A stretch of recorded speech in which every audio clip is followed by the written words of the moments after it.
Israel और Hamas के बीच जंग का बिगुल एक बार फिर बज चुका है और इस बार हमास ने जिस तरीके का बड़ा और ख़तरनाक अटैक इजराइल पर किया है, इसे देखते हुए ऐसा लग रहा है कि हमास को इजराइल के खिलाफ कुछ बड़े देशों और एंटी इजराइल ग्रुप्स का तगड़ा सपोर्ट मिल रहा है,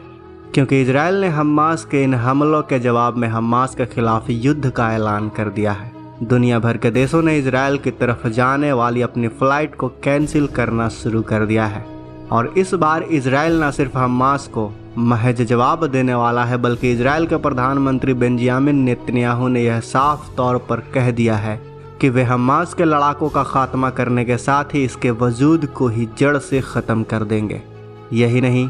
बल्कि इजराइल पूरे गाजा पर इस बार कब्जा भी जमा सकता है, जिससे इस रीजन का मानचित्र ही बदल जाएगा और ऐसा होने पर दुनिया के बाकी मुस्लिम देश एक बार फिर इजराइल के खिलाफ भड़क सकते हैं। कई देशों ने तो इसके संकेत देना भी अभी से ही शुरू कर दिए हैं, लेकिन दुनिया जानती है कि इस बार इजराइल और हमास की यह जंग फाइनल हो सकती है।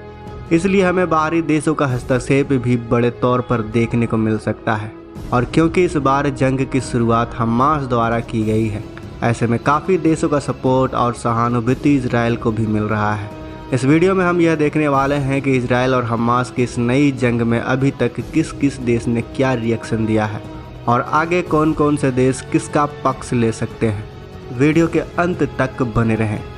दोस्तों, सबसे पहले बात करते हैं उन देशों की जो कि बहुत लंबे समय से ही इजराइल और हमास को अपना फुल सपोर्ट देते आए हैं। एक तरफ जहां इजराइल को यूनाइटेड स्टेट ऑफ अमेरिका का पूरा सपोर्ट है और अमेरिका के ही दम पर आज इजराइल इतना ताकतवर बन पाया है। साथ ही अमेरिका और इजराइल ईरान के परमाणु हथियार बनाने के मंसूबों पर भी समय समय पर पानी फेर देते हैं और आज भी जब हमास ने इजराइल पर ताबड़तोड़ बमबारी की है, तब भी अमेरिका ने इस युद्ध के दौरान इजराइल के सपोर्ट के लिए हथियारों से भरी अपनी मिलिट्री कार्गो ट्रांसपोर्ट विमानों को रेडी टू फ्लाई कंडीशन में तैनात कर दिया है। अमेरिका पहले ही हमास को एक आतंकवादी संगठन घोषित कर चुका है, जिसके खिलाफ वह इजराइल की हर संभव मदद करने को भी तैयार है। वहीं दूसरी ओर ईरान, जो कि लंबे समय से हमास के लड़ाकों के खतरनाक रॉकेट और विभिन्न तरह के हथियार सप्लाई करता आ रहा है और इस बार भी ईरान ने हमास को इजराइल पर हमला करने के लिए बधाई दी है। वैसे भी यह हमला हमास ने तभी किया होगा जब उन्हें ईरान की तरफ से आगे भी इजराइल की जवाबी कार्रवाई से निपटने के लिए हथियारों और अंतर्राष्ट्रीय सपोर्ट की भरपूर मदद का भरोसा दिलाया गया होगा,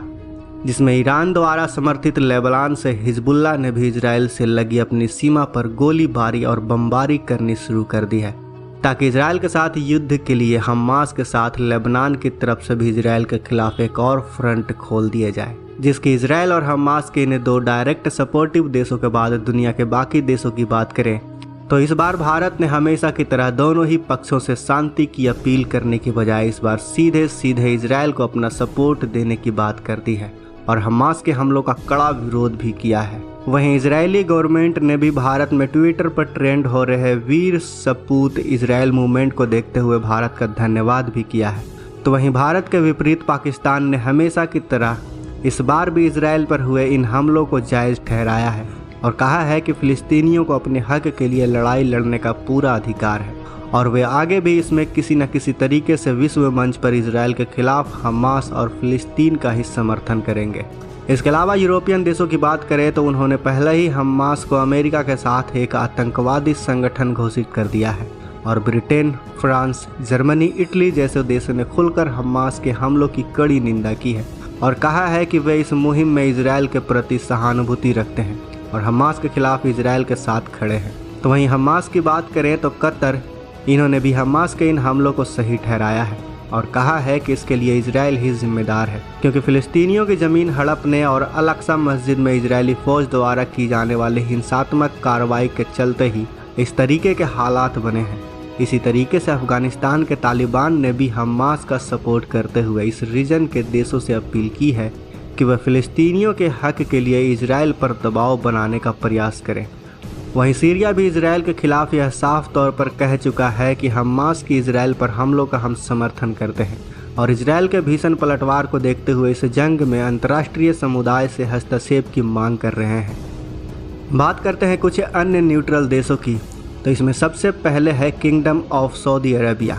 अमेरिका ने कुछ समय पहले ही सऊदी अरब और इजराइल के बीच यह समझौता करवाया है कि सऊदी अरेबिया का अब इजराइल और फिलिस्तीन के बीच किसी भी तरह के विवाद में इजराइल के खिलाफ नहीं जाएगा। इसके एवज में वो आगे सऊदी अरब पर होने वाले किसी भी सैन्य कॉन्फ्लिक्ट के दौरान सऊदी अरेबिया की मदद करेंगे। इसलिए सऊदी अरेबिया ने इस बार इस मामले पर बहुत ही सधी हुई शब्दों में दोनों ही पक्षों से शांति की अपील की है। इसी प्रकार का रवैया अब तुर्की की तरफ से भी देखने को मिल रहा है, क्योंकि इजराइल ने तुर्की के कहने पर ही आर्मेनिया के खिलाफ अजरबैजान की भरपूर मदद की थी, जिसके एवज में तुर्की और अजरबैजान इजराइल के खिलाफ खुले तौर पर नहीं जा सकते हैं। वैसे भी तुर्की अमेरिका का एक भरोसेमंद नेटो देश है, जो कि पहले भी अरब इजराइल वॉर के दौरान इजराइल की मदद कर चुका है। इसी तरह इजिप्ट भी इजराइल के साथ अपने रिलेशन सामान्य कर चुका है। वैसे भी इजराइल के खिलाफ जाने का नतीजा 6 डे वॉर के दौरान हम सभी देख ही चुके हैं दोस्तों। इसलिए उन्होंने भी इस जंग में बाकी देशों से हस्तक्षेप की मांग करते हुए इसे जल्द से जल्द रोकने की अपील की है। और तुर्की, सऊदी अरेबिया और इजिप्ट जैसे मेजर मुस्लिम देश इस मामले में किसी एक का पक्ष खुलकर नहीं ले रहे हैं, क्योंकि यदि वो इजराइल का पक्ष लेते हैं तो उन्हें कई मुस्लिम देशों के रडार पर आना होगा, जिसका नुकसान उन्हें बाद में OIC की मीटिंग के दौरान देखने को मिल सकता है। और यदि फिलिस्तीन या फिर हमास के लिए इजराइल के विरोध में आते हैं तो उन्हें पश्चिमी देशों के खिलाफ जाना होगा, जिसकी कीमत इन्हें अंतर्राष्ट्रीय स्तर पर चुकानी पड़ सकती है। इसीलिए इनका न्यूट्रल रहना समझ में आता है। और बात करें रसिया की, तो इजराइल ने रसिया के खिलाफ यूक्रेन की काफ़ी मदद की है। इसके विपरीत ईरान ने रसिया की मदद की है। इसलिए फिलहाल अपना पहला रिएक्शन देते हुए रूस ने दोनों ही पक्षों के बीच अंतर्राष्ट्रीय हस्तक्षेप की मांग की है। लेकिन ईरान के दबाव के चलते ज़रूरत पड़ने पर रसिया इजराइल के खिलाफ भी जा सकता है। इनके अलावा रशियन देशों में चाइना, जहां अमेरिका द्वारा समर्थित देशों के खिलाफ आ ही जाता है, और इस बार भी वह ईरान के साथ अपनी बढ़ती करीबी के चलते इजराइल के खिलाफ बोल रहा है। वैसे दोस्तों, आपके जहन में और कौन कौन से वो देश हैं जो या तो फिलिस्तीन का साथ देंगे या फिर इजराइल का? आप कमेंट बॉक्स में हमें अवश्य बताएं। मिलते हैं एक और वीडियो के साथ। वीडियो के अंत तक बने रहने के लिए आपका दिल से धन्यवाद।